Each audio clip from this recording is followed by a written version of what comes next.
Hi guys, my name's Daniel, and in this video I'll be showing you how to set up a Zend Server cluster on Amazon using the CloudFormation service. Using Zend Server's integration with CloudFormation, you can gain instant access to a highly reliable PHP stack alongside development and application monitoring tools by effortlessly provisioning and setting up an auto-generated CloudFormation template, which includes a single Zend server, a MySQL database, a Zend Server Elastic group consisting of additional Zend Server instances, an Elastic load balancer, and other pre-configured security definitions. So how does it all work? It's pretty simple actually. In case of an increase or decrease in traffic load, identified by Amazon's CloudWatch alarms included in the template, CloudFormation and the Zend Server cluster will automatically add or remove Zend Server instances to the deployment and apply cluster configurations accordingly. So let's get started.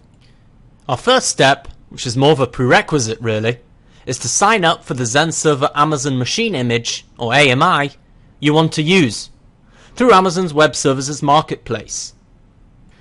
So, in the Marketplace, I'm going to search for Zend Server.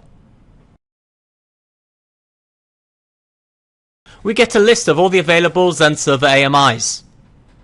I'm going to go for the Zend Server 7 Enterprise Edition on Debian with PHP 5.5. I'm then going to click this Continue button to sign up for using it. Then, on the CloudFormation page on Zend.com, I'm going to configure the CloudFormation template, which, as you're about to see, is an extremely simple process.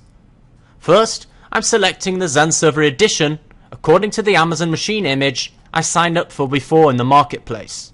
Then I'm going to configure the amount of servers my cluster will consist of. First, the amount of servers I want the cluster to start with, and second, the maximum amount of servers my cluster can scale up to in case of an increase in traffic load. Then I'm going to select an Amazon instance type. An Amazon instance is a virtual server that runs the application created from the selected AMI. They include a combination of CPU, memory, storage, and basically allow you to choose which mix of resources you use for your applications. Of course, each instance type has a different pricing, so take that into consideration. And last but not least, I'm going to set the operating system of the Zend Server instances to be deployed. That's it. Clicking Generate, my template is ready. You can either download the template for editing and future use, or we can deploy the template directly from this page.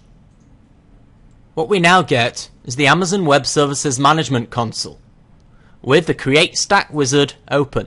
We can leave the default stack name as is, and the template URL is automatically filled with the URL of the template we just created on Zend.com. Clicking Next on the Specify Parameters page, I'm going to first enter a password for accessing the Zend Server cluster UI. Then, the password of the cluster database. I can leave the database user as is, and I'm then going to name an existing key pair to enable SSH access to the cluster. You've also got the option to enter an email address to be notified of any operational issues. For example, if there's an increase in load that necessitates scaling up the cluster. I'll give it a pass for now. On the next page, you can add tags to your stack to simplify the administration of your infrastructure, and you can configure additional advanced settings for your stack. I'm going to pass on this for now. Click Next to review a summary of the stack deployment, and then click Create to create the stack and deploy the template. The new stack appears in your Management Console's CloudFormation stacks list and may take a few minutes to be created. In the meantime, selecting the Resources tab at the bottom of the page gives you an overview of the various components of the template being created.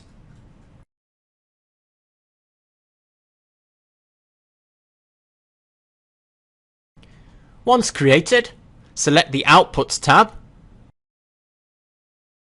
and click the Cluster Manager URL.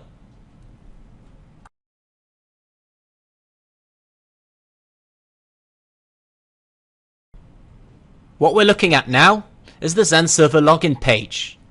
And all we have to do here is enter the cluster UI password we entered on the Specify Parameters page. Clicking the login button, the Zend Server UI loads and we're presented with the Zend Server guide page. Congratulations! You've now got a Zend Server cluster up and running on Amazon. You can now deploy your applications, monitor them, and begin improving their performance. For an overview of the available features, watch the Introducing Zend Server video. Thanks for watching.